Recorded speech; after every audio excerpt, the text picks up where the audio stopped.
Таро прогноза за месец юни. Зодия Овен. Скъпи овни, таро картите показват, че месец юни ще бъде период на активност и динамика за представителите на този зодиакален знак. Може да очаквате нови възможности и предизвикателства. Бъдете готови да действате бързо и решително. Не се страхувайте да поемете инициативата и да излезете извън зоната си на комфорт. Само така другите ще забележат вашите таланти. Зодия Телец. За родените под знака на Телеца, новият период ще бъде време, когато трябва да обърнат внимание на връзките и финансите си.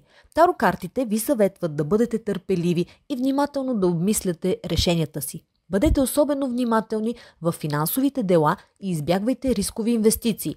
В работата работете в екип, това ще ви донесе напредък. Зодия Близнаци. Честит рожден ден на юнските близнаци!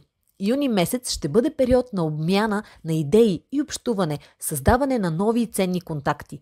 Таро картите показват, че за вас ще бъде важно да комуникирате открито с другите. Очаквайте интересни срещи и възможности за обучение. Бъдете готови да се срещате с нови хора и да обменяте информация.